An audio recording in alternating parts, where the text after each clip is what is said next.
बच्चों वंदना, आप सभी का मोस्ट वेलकम करती हूँ आपके अपने ही चैनल वंदना स्टडी क्लासेस में। बच्चों हम लेकर आ चुके हैं यूपी बोर्ड कक्षा 10वीं हिंदी का प्री बोर्ड पेपर।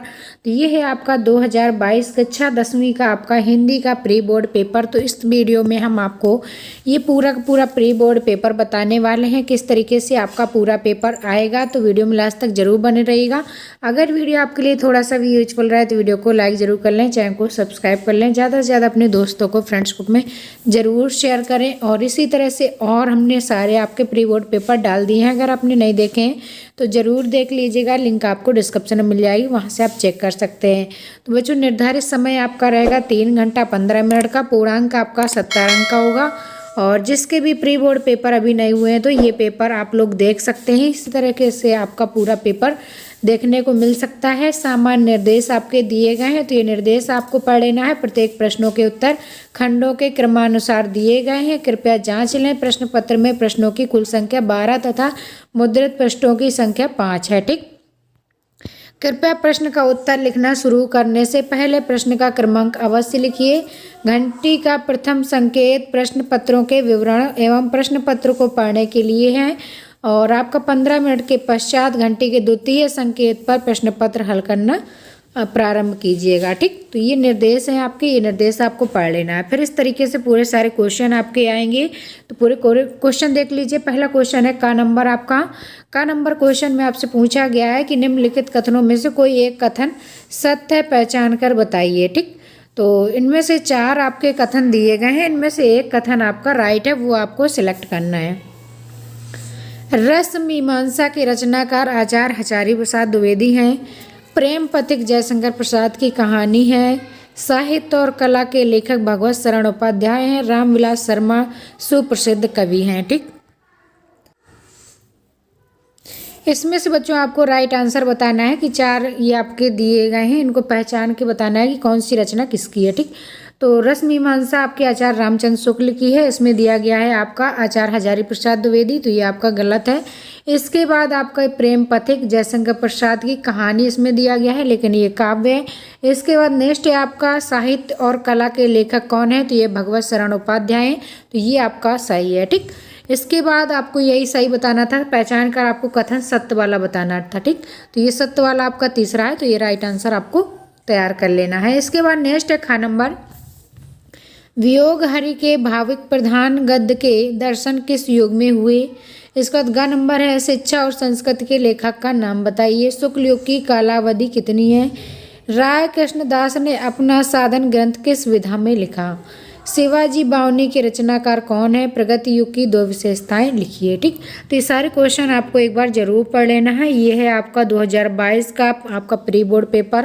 तो इसी तरीके से आपका पेपर भी आ सकता है, तो ये पेपर आपको जरूर देख लेना है। ग नंबर क्वेश्चन है प्रयोगवादी काव्य की 2 प्रवृत्तियों का उल्लेख करना है। इसका तीसरा क्वेश्चन आपका आया हुआ है निम्नलिखित गद्यांशों में से किसी एक के नीचे लिखे प्रश्नों के उत्तर दीजिए। ठीक, तो ये गद्यांश दिए गए हैं, किसी एक गद्यांश के नीचे प्रश्न दिए गए हैं, उनके आंसर आपको गद्यांश से ढूंढकर ही बताना है। ठीक, तो ये गद्यांश दिए गए हैं, इसके बाद ये क्वेश्चन दिए गए हैं। का नंबर गद्यांश है, खा नंबर गद्यांश। ठीक, तो इसमें पहला पूछा गया गद्यांश पाठ के लेखक का नाम बताइए। रेखांकित अंश की व्याख्या कीजिए। अजंता की गुफाएं किसे सनात करती हैं। ठीक, इसके बाद खा नंबर आपका गद्यांश दिया गया है, इसको आपको पढ़ना है और ये आपके क्वेश्चन नीचे पूछे गए हैं, तो किसी एक पर आपको लिखना है, तो किसी एक के लिख लीजिएगा। का के या खा के किसी एक को आपको हल कर देना है। ठीक, इसके बाद चौथा नंबर क्वेश्चन निम्नलिखित पद्यांशों में से किसी एक की संदर्भ सहित व्याख्या कीजिए। काव्य सौंदर्य भी लिखिए। ठीक, 6 नंबर का क्वेश्चन आपसे पूछा जाएगा, तो इसमें भी का और खा दिए गए हैं, पद्यांश 2 दिए गए हैं, इनमें से किसी एक का आपका संदर्भ सहित व्याख्या लिखना है। काव्यगत विशेषताएं भी इसकी बतानी है। ठीक, नेक्स्ट है आपका 5वां नंबर क्वेश्चन का नंबर निम्नलिखित में से किसी एक लेखक का जीवन परिचय व रचनाएं बताइए। तो 4 आपके ये लेखक दिए गए हैं, इनमें से किसी एक लेखक का जीवन परिचय और रचनाएं बताना है। जयशंकर प्रसाद, आचार्य रामचंद्र शुक्ल, डॉक्टर राजेंद्र प्रसाद, भगवत शरण उपाध्याय। ठीक, तो किसी एक लेखक का आपको लिखना है, तो चारों आपको अच्छे से पढ़ लेना है, तैयार कर लेना है। इसके बाद नेक्स्ट आपका खा नंबर निम्नलिखित कवियों में से किसी एक का जीवन परिचय व रचनाएं लिखिए।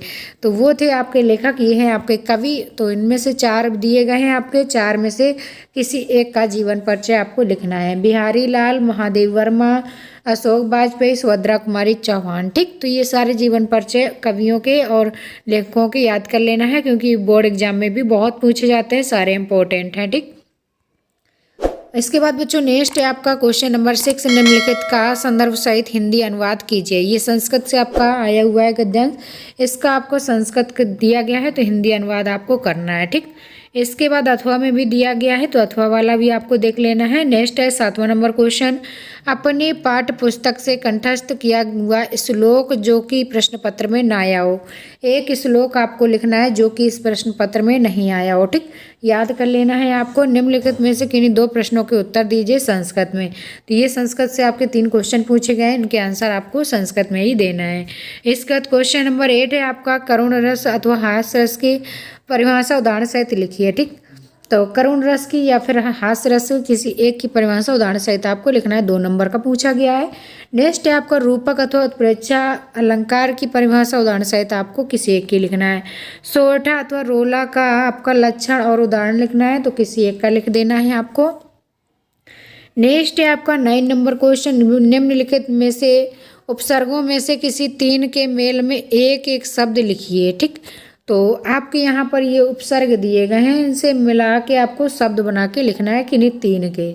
तो यहाँ पर आपका परी दिया है। ठीक, तो परी का आपको बनाना है, तो यहाँ पर परी, तो यहाँ पर परिद भी हो जाएगा आपका। ठीक, इसके बाद आपका सु दिया है, सु। ठीक, तो यहाँ पर सु से आपको शब्द बना देना है, या फिर आपका उप दिया गया है, उप से उपहार कर दीजिएगा। इसके बाद आपका सह दिया गया है, अप दिया गया है तो सह से सहयोग हो जाएगा। इस तरीके से 3 के आपके शब्द बनाना है तो 3 के शब्द आप बना दीजिएगा। ठीक, इसके बाद निम्नलिखित प्रत्ययों में से किन्हीं 2 शब्दों के मेल में से एक शब्द लिखिए। ठीक, तो यहाँ पर आपका प्रत्यय लगाना है, जो शब्द पीछे जोड़े जाते हैं वो प्रत्यय होते हैं। तो यहाँ पर आपको आगे का शब्द बताना है और पीछे के शब्द दिए गए हैं। ठीक, तो यहाँ आपका वट दिया गया है तो यहाँ पर बनावट हो जाएगा। ठीक, बनावट। इसके बाद नेक्स्ट है आपका वां, तो यहाँ पर हो जाएगा 5वां। और इस तरीके से आपको बता देना है। नेक्स्ट है आपका किन्हीं 2 का सनाम समास विग्रह कीजिए। तो यहाँ पर आपका समास विग्रह बताना है।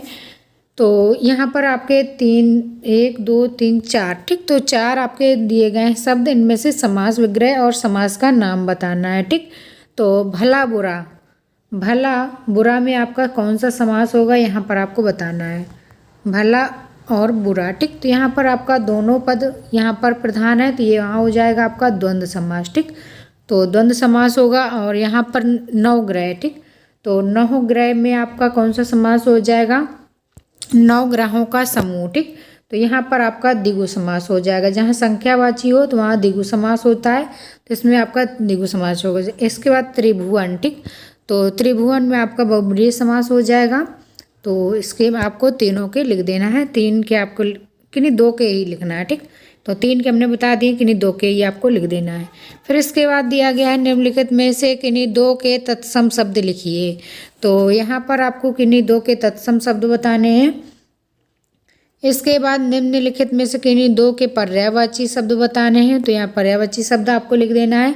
निम्नलिखित में से किन्हीं 2 का संधि विच्छेद कर संधि का नाम बताना है। इसके बाद आपका निम्नलिखित शब्दों के चतुर्थी वचन एक वचन के रूप लिखने हैं। फिर इसके बाद धातु लकार रूप पुरुष वचन ये सब बताने हैं। ठीक, तो ये संस्कृत से आपका पूछा गया है। इसका निम्नलिखित में से किन्हीं 2 का संस्कृत में अनुवाद करना है। ठीक, नेक्स्ट है आपका 11 नंबर क्वेश्चन, निम्नलिखित में से किसी एक विषय पर निबंध लिखिए। तो किसी एक विषय पर निबंध आपको लिखना है। यातायात की समस्याएं, राष्ट्रीय एकता, आज़ादी का अमृत महोत्सव, राजभाषा हिंदी। आज़ादी का Amrit Mahotsav very very most important topic है, ट्रेंडिंग टॉपिक है, ये आपके बोर्ड एग्जाम में भी पूछा जा सकता है। तो इस पर आपको ऐसे ज़रूर तैयार कर लेना है और अगर आप इस पर ऐसे लिखते हैं तो आपको 100% पूरे नंबर मिलेंगे।